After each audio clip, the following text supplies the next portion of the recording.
Good morning friends. நம்ம இன்றைக்கி ஒரு நீட் கொஷின் பார்க்க போகிறோம். இது ஸ்பெக்ட்ரோ கெமிக்கல் சீரிஸை பேஸ் பண்ணது. நம்ம மேக்னெட்டிக் மொமெண்ட் கால்குலேட் பண்ணனாலும் இந்த ஃபீல்டு ஸ்ட்ரென்த்து தேவைப்படும், லிகாண்டோடைய ஃபீல்டு ஸ்ட்ரென்த்து தேவைப்படும். இது எப்படி ஞாபகம் வச்சுக்கலாம் அப்படின்னு பார்த்தீங்கன்னா, ஐபிஆர் ஸ்கூலில் சிஎல் போட்டுட்டு செந்தில் சார் ஃப்ரெண்டோட ஓசி தண்ணி H2O தண்ணின்னு சொல்கிறோம். அப்போ அவர் பண்ணோடனே தலைகீழ தெரியுது, எஸ்சிஎன் வந்து இப்போ என்சிஎஸ்ஸாக தெரியுது அவருக்கு. எதனால் அப்படி பண்ணுறாரு? எஜுகேஷனை நான் ஏன் சைனைடு காலேஜில் முடிச்சிருக்கேன் அப்படின்னு ஃபீல் பண்ணுறாரு. ஓகேவா? அப்போ இதை ஐங்கிறது I minus, Br minus, SCN minus, Cl minus, sulphur 2 minus, fluorine minus, oxygen 2 minus, oxygen ஃபேமிலிலாம் 2 மைனஸ், சல்ஃபர் ஆக்சிஜன்லாம் 2 மைனஸ், ஹாலஜன் ஃபேமிலி எல்லாமே -1, C2O4 ஆக்சலேட் 2 அப்படிங்கிறது 2 minus, water neutral ligand NCS minus தலைகள் அப்படியே.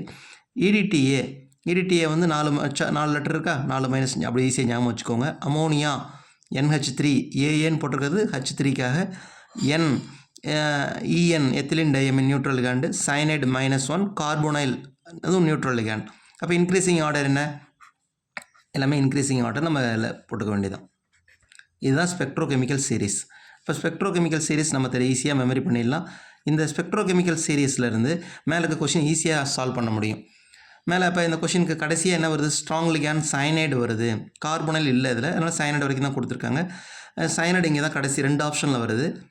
அதுக்கு அடுத்தபடியாக பார்க்கும்போது SCN தயோசைனைடு அப்படின்றது தான் நமக்கு வந்து ஃபஸ்ட்டில் இருக்குது. ஃப்ளூரின் ஃபஸ்ட்டில் வராது, அதுக்கப்புறம் தான் ஃப்ளூரின். இது மாதிரி வரணும், இந்த ஆர்டர் தப்பு.